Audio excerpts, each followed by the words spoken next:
फंडा बड़ा crystal clear है। सीआरपीसी को क्राइम कंट्रोल करना है, इसीलिए तो 144 का प्रोविजन दिया है।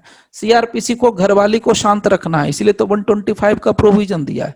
अगर घरवाली दुखी है तो सोसाइटी दुखी हो जाएगा, क्योंकि जिस मोहल्ले में रहते हैं उस मोहल्ले में अगर कोई घरवाली दुखी है तो रोज सुबह शाम बर्तन उठा के फेंकेगी, रोज घर में हंगामा मचेगा। तो अगर घर में हंगामा मच रहा है तो मोहल्ले वाले दुखी, और मोहल्ले वाले दुखी तो सोसाइटी दुखी। तो ये वाली बात, इसलिए 125 की दे दिया मेंटेनेंस का ऑर्डर कि लो भाई मेंटेनेंस का ऑर्डर दे दो मजिस्ट्रेट, तेरे को पावर देता हूं। ठीक है, तो अब जो सीन बनता है कि अरेस्ट विदाउट वारंट अब कौन कर सकता है, तो उसके लिए कहा गया प्राइवेट पर्सन कर सकता है। तो प्राइवेट पर्सन कर सकता है। प्राइवेट पर्सन अरेस्ट करने के बाद क्या घर में रखेगा या प्रोसीजर क्या है, वो चीज समझनी है। तो देखिए बड़ा इंटरेस्टिंग है, इसमें भी कंडीशन है। देखिए सब में कंडीशन है, 41 में तो कंडीशन ही कंडीशंस हैं, याद रखना, भूलना नहीं। सेक्शन 41 में तो पुलिस वाले को अरेस्ट करने के लिए झोली भर के कंडीशन दिया है।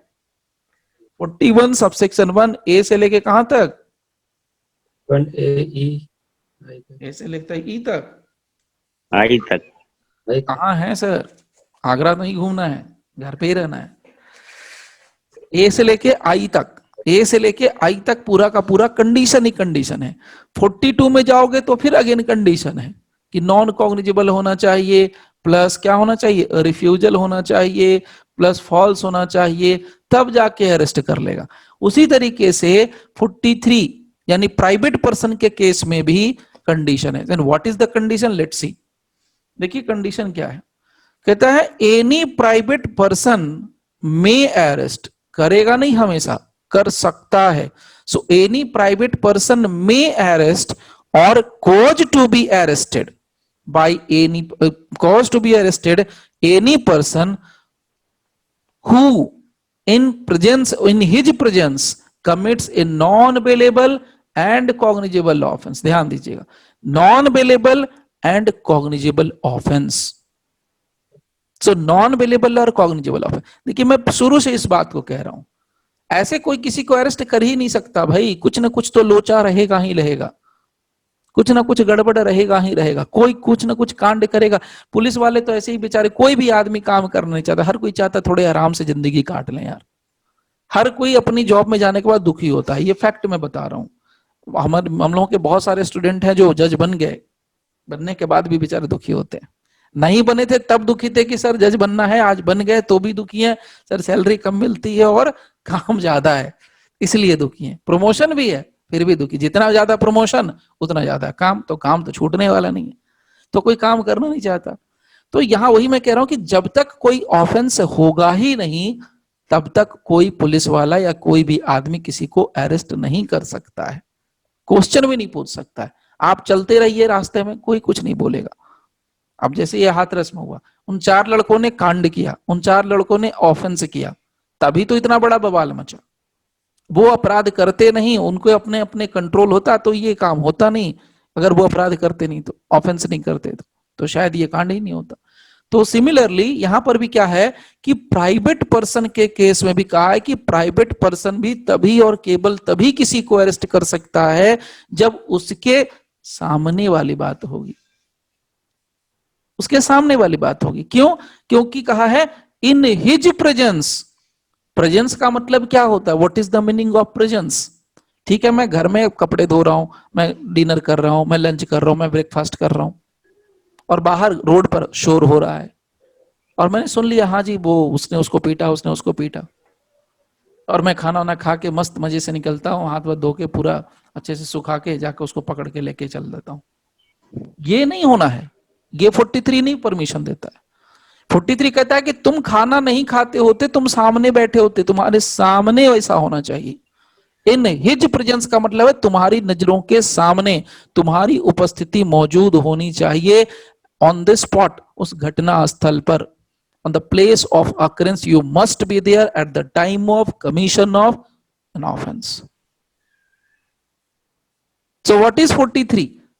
First point, कोई प्राइवेट पर्सन किसी भी व्यक्ति को अरेस्ट कर सकता है प्रोवाइडेड कि अगर वो पर्सन जिसको अरेस्ट किया गया है उसने उस प्राइवेट पर्सन की उपस्थिति में, उसके प्रेजेंस में एक नॉन बेलेबल और कॉग्निजिबल ऑफेंस किया है, पहली बात, ये फर्स्ट कंडीशन है। दूसरी बात, अगर वो कोई प्रोक्लेम्ड ऑफेंडर है तो दो कंडीशन में, दो सूरतों में एक प्राइवेट इंडिविजुअल किसी को अरेस्ट कर सकता है। एंड विदाउट अननेसेसरी डिले, बिना किसी अननेसेसरी डिले के, shall make over, make over मतलब होता है सौंप देना, सौंपना, हैंड ओवर करना। So make over or cause to be made over any person so arrested to a police officer. तुरंत किसको कहता है? बिना किसी अननेसेसरी डिले के तुरंत किसी पर्सन को जो कि पुलिस वाला है उसको सौंप देना है। और अगर कोई पुलिस वाला नहीं है तो उस पर्सन को पुलिस स्टेशन में लेके जाना है, उसको नियरेस्ट पुलिस स्टेशन में लेके जाना है। अब देखो पुलिस स्टेशन लेके, तो अब क्या प्रोसीजर भी बताया और दूसरी चीज बताई कि एक प्राइवेट पर्सन अरेस्ट भी कर सकता है। तो चलिए हम लोग पहले समझ लेते हैं इसी पार्ट को। तो देखिए कहा, arrest by private person plus procedure. लेकिन प्रोसीजर कब? बोलता है ऑन अरेस्ट, अरेस्ट होने के बाद का प्रोसीजर। तो अरेस्ट प्राइवेट पर्सन करेगा, ये कहां है? Section 43 CrPC. 43 का 1 कहता है कि प्राइवेट पर्सन अरेस्ट कर सकता है, लेकिन कंडीशन क्या है? In the presence of any private person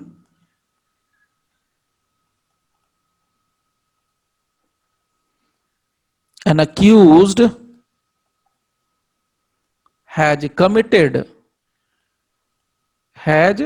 committed क्या किया है? हैज कमिटेड नॉन बेलेबल, क्या बोल रहा हूं? नॉन बेलेबल, जिसमें बेल नहीं मिल सकता, प्लस कॉग्निजेबल ऑफेंस, पहला। दूसरा और लगा दो यहां पर, और a proclaimed offender, proclaimed offender. So in the presence of any private person, an accused has committed a non-bailable or cognizable offense or a proclaimed offender. ये दो होगा तो ही प्राइवेट पर्सन उसको अरेस्ट कर सकता है। अब देखिए, हम नेक्स्ट पेज पे चलते हैं। After arrest by private person, तो मैं प्रवचन नहीं देता हूं इसलिए बोलता हूं थोड़े हाथ पर चला लिया करो। वो बहुत से लोग प्रवचन देते रहते हैं ना, मुरारी बाबू की तरह, कहानी सुना दिया हो गया, तो निकल जाएगा माइंड से, कुछ ना कुछ बातें निकल जाएंगी, लिखी हुई बातें रहती हैं। तो इसलिए बोलता हूं, बार बार रिक्वेस्ट करता हूं कि आप लोग भी लिखो। So after arrest by private person, procedure क्या है? प्रोसीजर बोलता है अरेस्ट अगर तुमने कर लिया प्राइवेट पर्सन, तो बोलता है क्या प्रोसीजर है? विदाउट, अननेसेसरी है, नेसेसरी नहीं लगाना, अननेसेसरी, बिना कोई अननेसेसरी डिले किए हुए,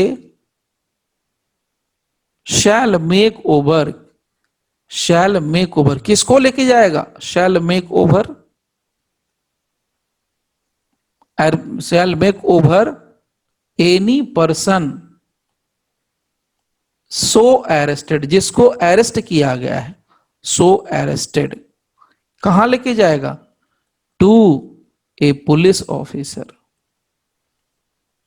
टू ए पुलिस ऑफिसर। और कहां लेके जाएगा? In the absence of a police officer.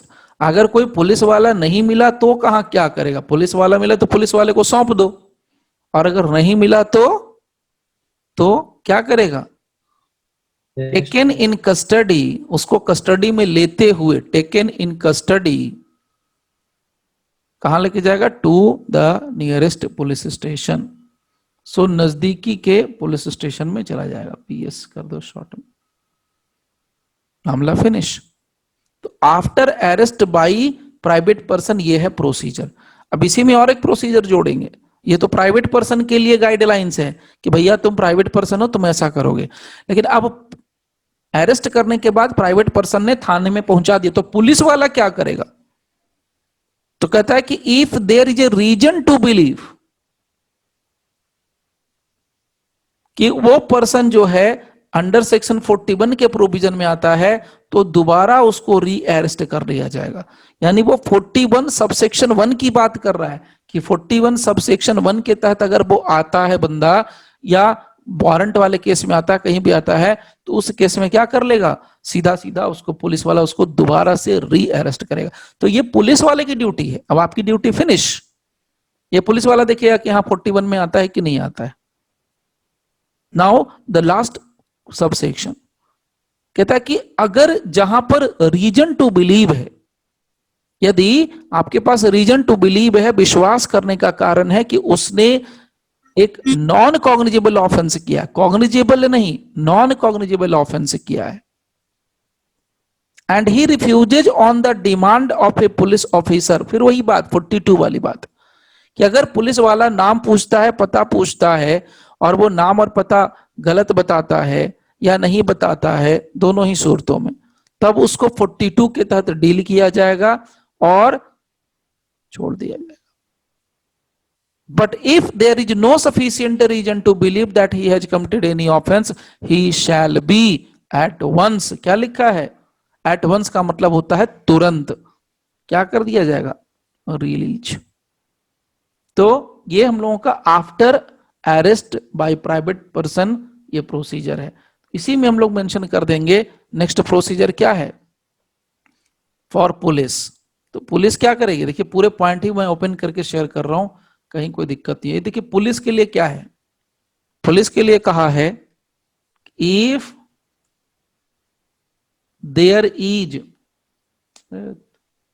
Reason to believe,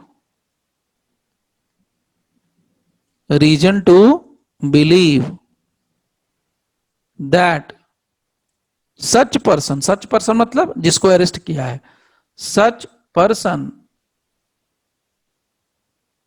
under the provision of section 41। देखिए 41 क्यों लिया? Anybody can tell me the answer. Under the provision of section 41, पूरा 41 क्यों लिया? 41 ना सब सेक्शन 1 लिया ना सब सेक्शन 2 लिया, क्यों? Arrest without warrant. हाँ, अरेस्ट विदाउट वारंट। तो 41 में तो अरेस्ट विथ वारंट भी तो है कि नहीं है? बताइए। सर उसमें प्रोसीजर मेंशन किया गया है क्या? कि after arrest how you will treat the accused और एंड ऑल द मैनर्स, कैसे अरेस्ट करना है और क्या प्रोसीजर होगा।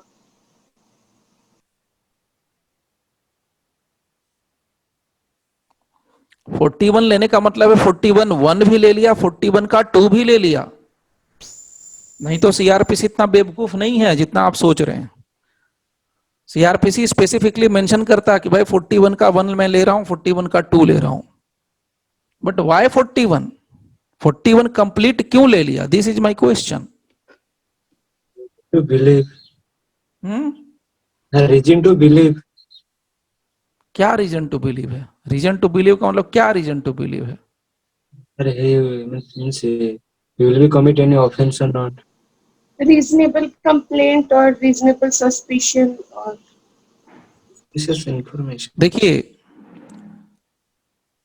सेक्शन 41 को पूरा लेने के पीछे बड़ा सीधा सीधा पर्पस, ये लोग समझते नहीं है, बस रट के निकलते हैं। मैं आप लोगों को वो चीज भी शेयर करता हूं, समझिए डिटेल में क्या, उस कॉन्सेप्ट को समझिए।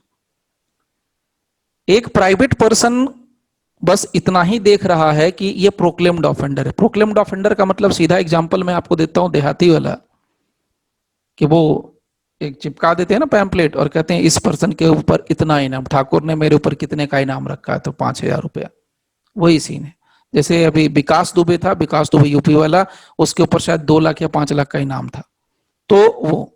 तो जैसे ही किसी पर्सन के ऊपर इनामी बदमाश हो गया, इनामी ऑफेंडर हो गया, तो उसको हम लोग बोलते हैं प्रोक्लेम ऑफेंडर। यहां एक नॉन टेक्निकल लैंग्वेज में समझ लेना।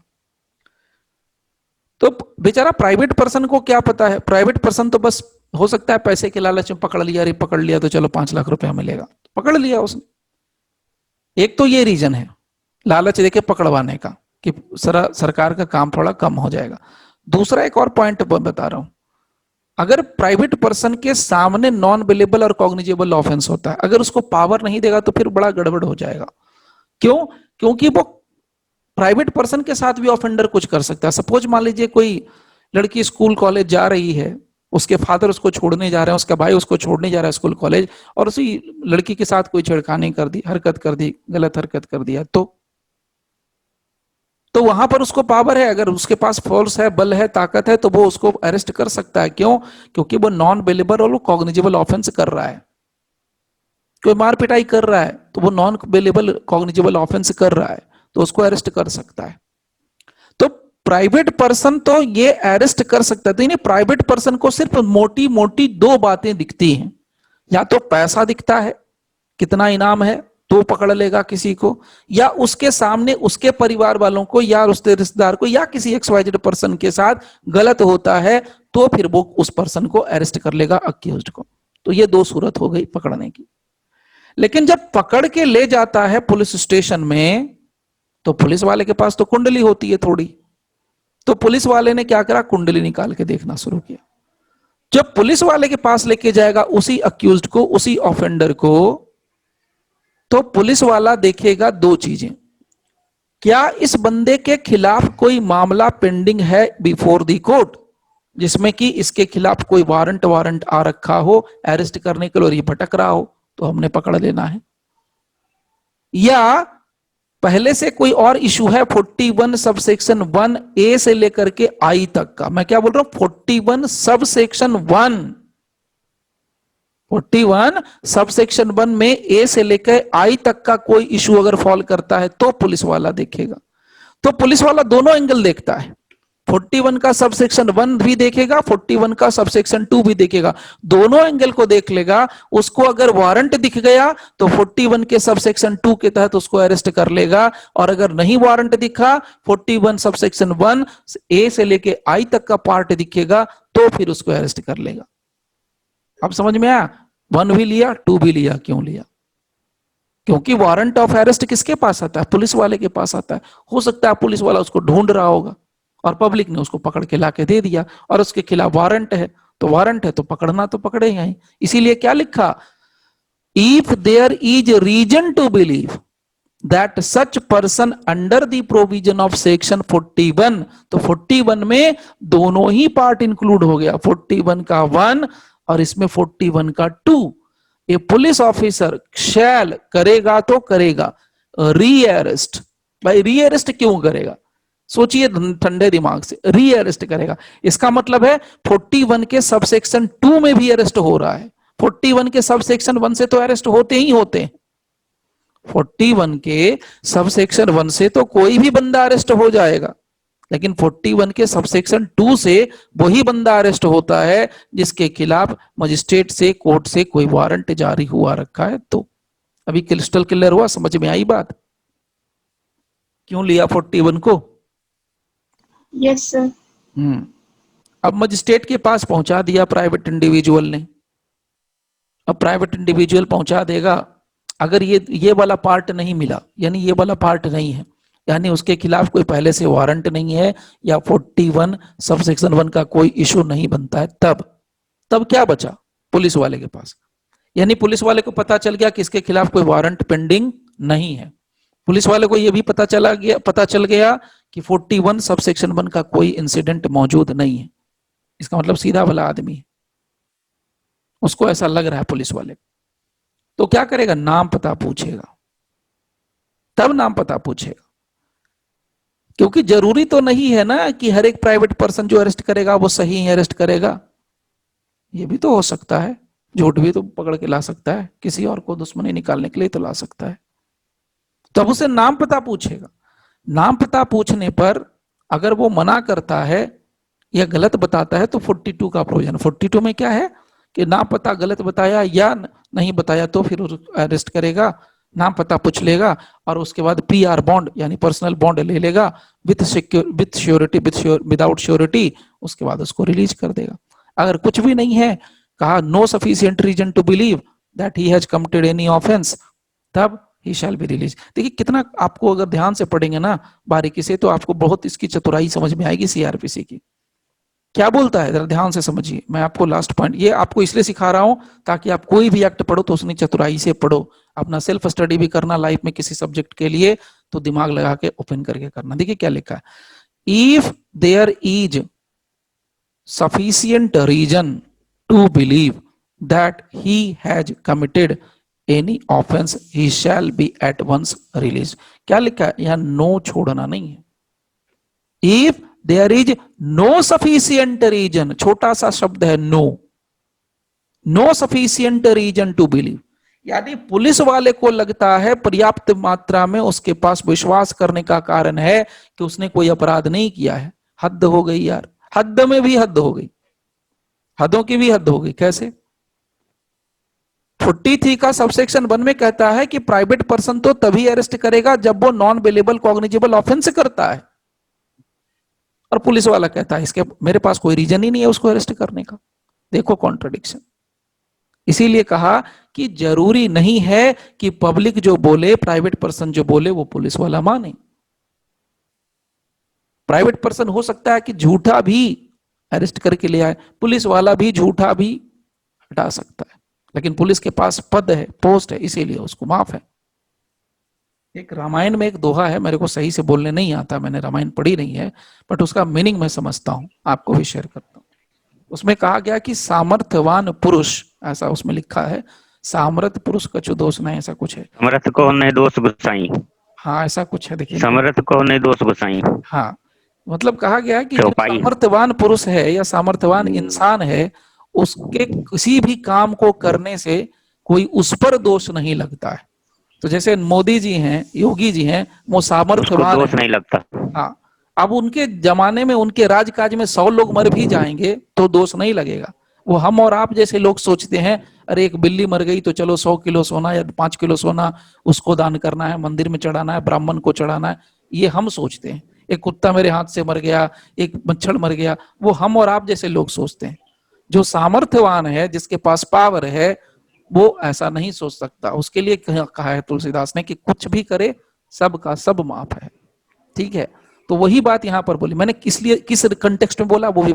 यहाँ पुलिस वाला सामर्थ्यवान है, पुलिस का जो पोस्ट है SHO है, पुलिस की वर्दी आ गई तो वो सामर्थ्यवान हो गया।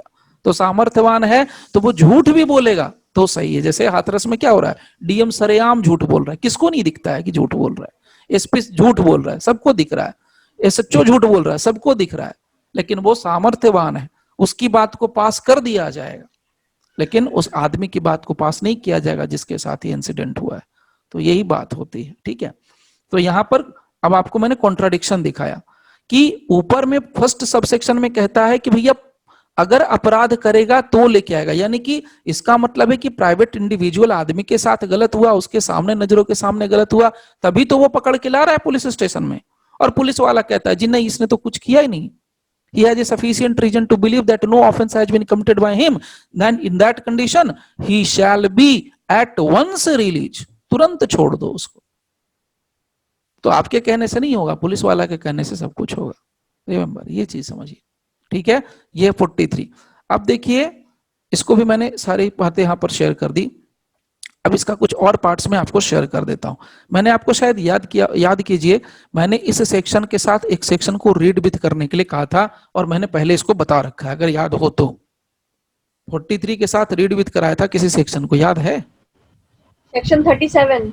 सेक्शन 37। तो वो मुझे तो नहीं लगता यहां पर रिवीजन करने की जरूरत पड़ेगी कि सेक्शन 47 के साथ, सॉरी 43 के साथ 37 को रीड विथ करें। ठीक है, उसको यहाँ पर रीड विथ करने की जरूरत नहीं पड़ेगी। चलिए मैं आपको इन शॉर्ट इसका थोड़ा जो है ना पार्ट मैं फिर से थोड़ा सा बता देता हूँ, क्या क्या चीजें हो सकती हैं वो मैं आपको शेयर करता हूँ। जो बातें हैं वो मेंशन्ड है, इसके अलावे वाली बात बता देता हूँ। क्या है इसके अलावे वाली बात, वो यहाँ देखिए स्क्रीन पर। देखिए केसेस जो होते हैं अंडर सेक्शन 43, देखिए केसेस जो 43 के अंदर आते हैं एकदम जेन्युइन केसेस होने चाहिए और रीजनेबल होने चाहिए। जैसे आपको मैं एग्जांपल के तौर पर देता हूं, arrest under bona fide impression that cognizable and non-bailable offense। तो जैसे कॉग्निजेबल और नॉन बेलेबल ऑफेंस को एग्जांपल ले लेते हैं सिंपल वाला, ये जैसे किडनैपिंग हो गया, अबडक्शन हो गया, चलिए मैं अबडक्शन ले लेता हूं फॉर एग्जांपल के लिए एबडक्शन अंडर सेक्शन 366 आईपीसी, ठीक है। So arrest under bona fide impression that cognizable of and non bailable offence is being committed, यानी कि एक प्राइवेट पर्सन को बिल्कुल बोनाफाइड इंप्रेशन होना चाहिए कि ऐसा कुछ हुआ है जो नॉन बेलेबल होगा और कॉग्निजेबल होगा, committed. Although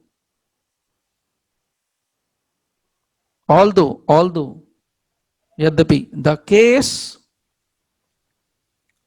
turns up to be otherwise. देखिए अब इसमें मैं थोड़ा कॉम्प्लिकेटेड मैटर शेयर कर रहा हूं, ध्यान से सुनना। Is protected under section 79 of IPC. अब देखिए आईपीसी इंक्लूड हो गया। अब जिन्होंने पढ़ा होगा आईपीसी या ध्यान में होगा आईपीसी वो तो समझ लेंगे सेक्शन 79 ऑफ आईपीसी क्या है। सेक्शन 79 आईपीसी जरा बेयर एक्ट देख के बताइए, अगर ध्यान है, अगर आपके पास है तो।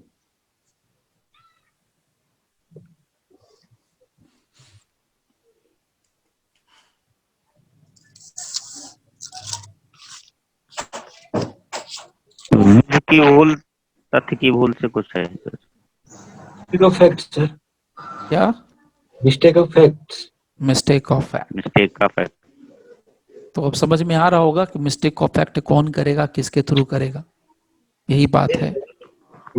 यानी कि प्राइवेट पर्सन अरेस्ट तो कर रहा है,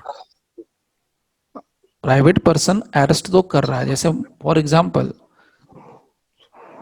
अब किसी जगह मूवी की शूटिंग चल रही है और आप उस रास्ते से गुजर रहे हैं और उसमें एक आदमी चिल्ला रहा है, एक आदमी पीट रहा है एक महिला को, और वो शूटिंग चल रही है। आप बिना मतलब का बेवजह हीरो बनने चले गए।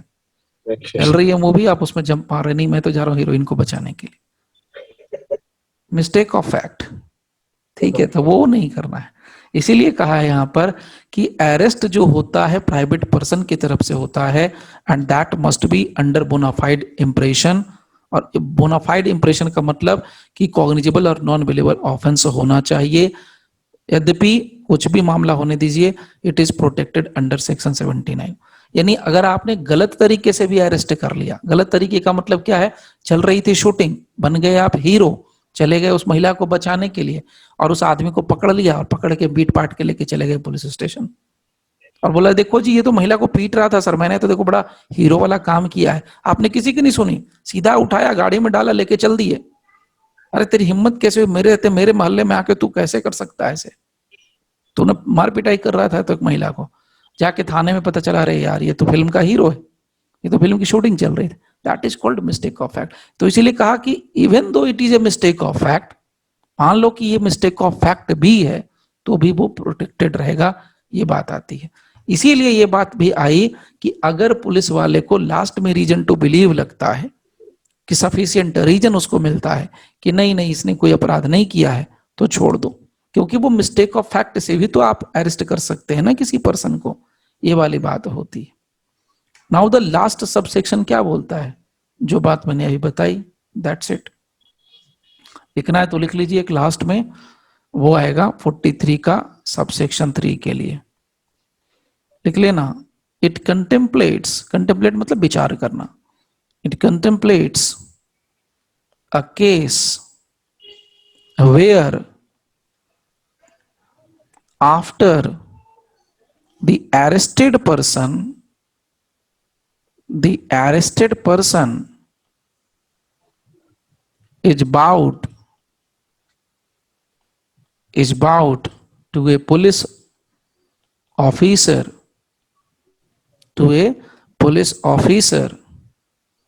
there is reason to believe that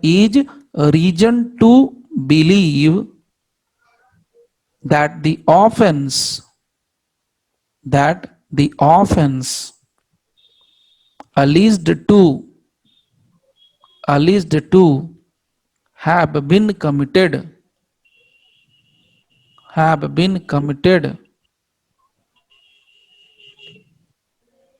non-cognizable offense.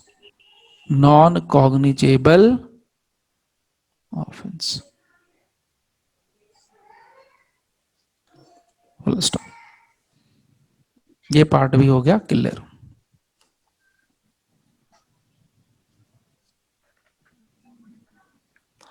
Now अब थोड़ा मूव करते हैं सेक्शन 44 की तरफ। 43 का क्रिस्टल क्लियर हो गया, सारा कॉन्सेप्ट आपको दे दिया। इन हिज प्रेजेंस का मतलब भी बता दिया कि उसके उपस्थिति में होना चाहिए। Right to arrest must be exercise simultaneously in the presence. अब जैसे एक एग्जांपल मैं आपको दे देता हूं, अगर कहीं डाउट होता है तो देखिए। अब हुआ क्या कि एक अक्यूज्ड था, उसने एक मर्डर किया ए के आंखों की सामने। ध्यान से सुनिएगा। मान लीजिए कोई ए नाम का पर्सन है, इसकी नजरों के सामने किसी जेड नाम के पर्सन की मौत हो गई, डिसीज्ड है ये। ए ने नहीं मारा है, लेट मी से टेल यू फ्रैंकली, इसको मारा है किसने? जेड ने।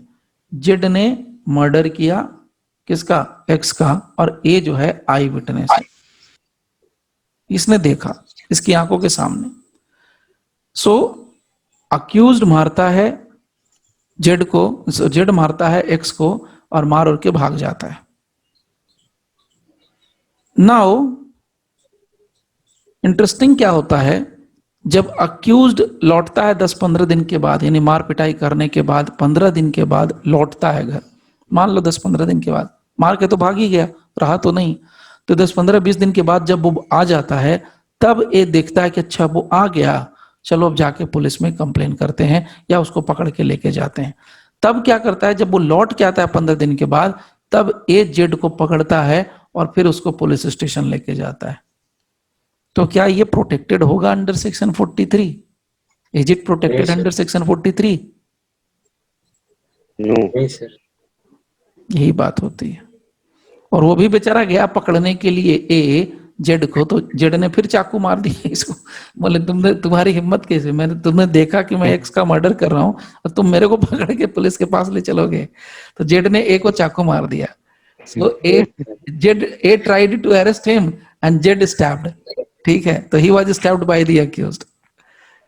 तो ये कहानी बन रही थी। तो ऐसे में 43 काम नहीं करता। 43 कहता है कि इन दी प्रेजेंस ऑफ, तुमने देखा था कि ये मर्डर किया, ये इवन दो भाग गया, on the spot, on the spot अगर ये पकड़ा जाता तो पकड़ गए, और नहीं पकड़ा गया था तो आप जस्ट जाके इंफॉर्मेशन दे देते। लास्ट सवाल एक यहाँ क्वेश्चन निकलता है, ये पुलिस ऑफिसर में है चौकीदार और दफादार इंक्लूड होता है? आंसर है नो, चौकीदार और dafadar is not a police officer. ये बात क्लियर कर लेना। 37 और 43 का आपको फर्क बता दिया था। 37 में क्या होता है, प्राइवेट पर्सन पुलिस वाले को मदद करता है, असिस्ट करता है। ठीक है, तो 37 में प्राइवेट पर्सन पुलिस ऑफिसर को अरेस्ट करने में मदद करता है और पुलिस वाले का वहां मौजूद रहना जरूरी है एज पर 37 इन सीआरपीसी। लेकिन 43 में पुलिस वाले का मौजूद रहना जरूरी नहीं होता है। यहाँ पर प्राइवेट पर्सन अपने बलबूते पर अरेस्ट करता है किसी भी ऑफेंडर को जिसने उसके प्रेजेंस में अवेलेबल और कॉग्निजेबल ऑफेंस किया है। ये बात क्लियर कर दी, सो रिपीट ही कर दिया एक तरीके से। चलो मूव करते हैं 44 पर। अब हम लोग आते हैं 44 पर। देखिए क्या है 44 जरा।